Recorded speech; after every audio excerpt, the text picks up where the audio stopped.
తర్వాత నేను మళ్ళీ మీ ముందుకు వచ్చి మనవి చేస్తాను. నమస్కారం.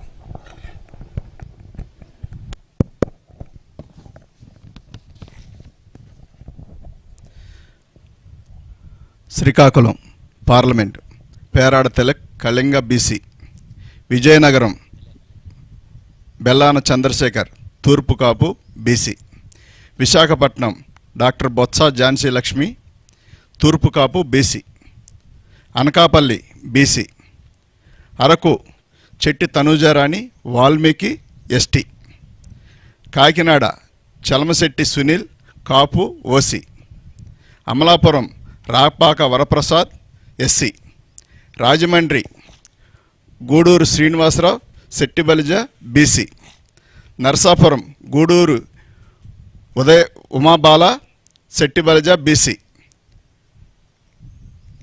Eluru Karumuru Sunil Kumar Yadava BC, Machilipatnam Simhadri Chandrasekhararao doctor Kapu OC, Vijayawada Kesineni Srinivas alias Nani Kamma OC.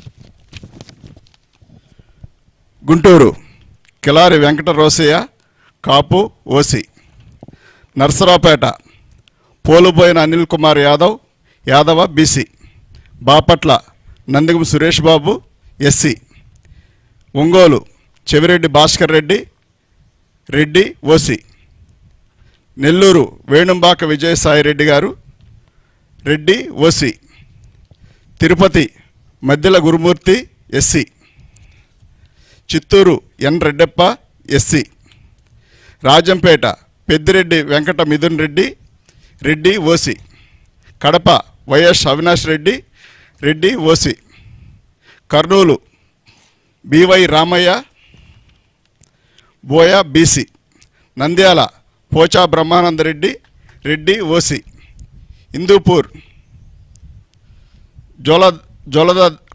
Joladarasi Shanta Boya BC, Anantapur Mallagundla Shankar Narayana Kuruba BC.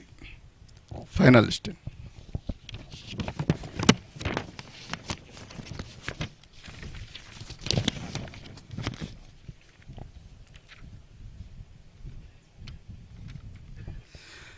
అందరికీ నమస్కారం అండి.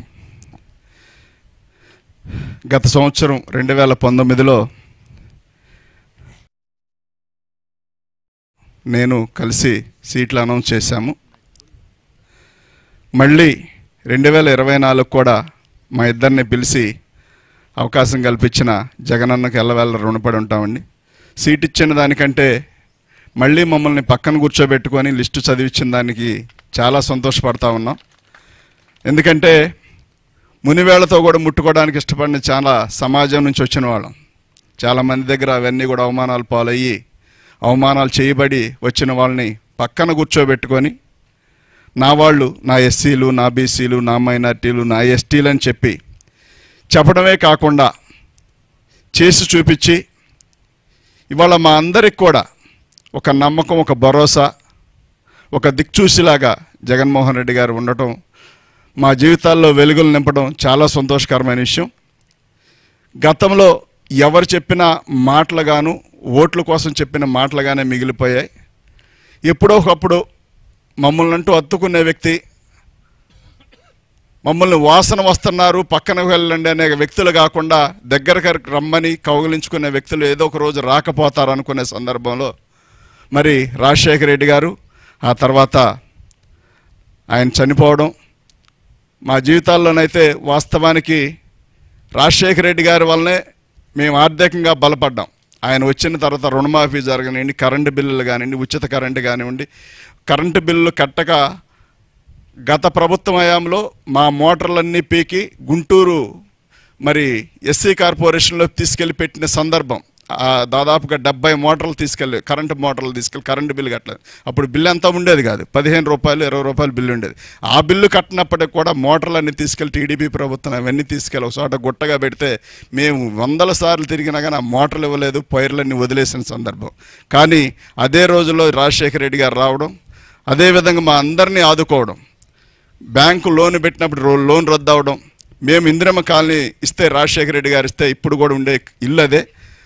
ఇన్ని రకాలుగా మాకు మేలు చేసిన రాజశేఖర రెడ్డి గారిని చూసాం. ఆ తర్వాత జగనన్న అది కాదు అన్నట్టుగా మా అందరిని హక్కును చేర్చుకొని మా జీవితాల్లో వెలుగులు నింపి మా అందరినీ మరి తన సొంత మనుషుల్లాగా తన సొంత బిడ్డల్లాగా చూసుకుంటూ ఈ రాష్ట్రం మొత్తం మీద ఎస్సీలు, బీసీలు, మైనార్టీలు అందరూ కూడా జగన్మోహన్ రెడ్డి గారిని మరి ఆదరిస్తూ ఉన్నారు. ఇవాళ ఎవరు ఎంతమంది కలిసి వచ్చినప్పటికి కూడా రేపు భవిష్యత్తు దేవుడు పైన దేవుడు నిర్ణయించేది ఒకే ఒకటి, ఆయన ఆలోచన కలిగిన వ్యక్తినే ముందుకు తీసుకెళ్తాడే తప్ప మరో వ్యక్తిని ఆయన తీసుకెళ్లే ఉద్దేశం లేదు. కాబట్టి ఇంత మంచి అవకాశం కల్పించిన జగనన్నకు ఎల్లవేళ రుణపడి ఉంటుంది తప్ప మా వంతు మేమేం చేయగలిగే పరిస్థితి కాదు. ఎప్పుడు ఏదున్నా మాకు జగనన్న కోసం పనిచేయడమే తప్ప మరొకటి ఆశించకుండా జీవితకాలం రుణపడి ఉంటామని చెప్పి తెలియజేస్తూ ఈ చక్కటి అవకాశం కల్పించిన జగనన్నకు ఎల్లవేళ రుణపడి ఉంటామని తెలియజేస్తాను. Thank you.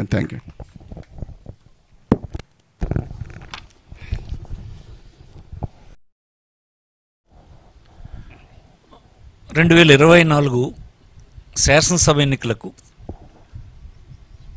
ఆంధ్రప్రదేశ్ నుంచి వైఎస్ఆర్ కాంగ్రెస్ పార్టీ తరఫున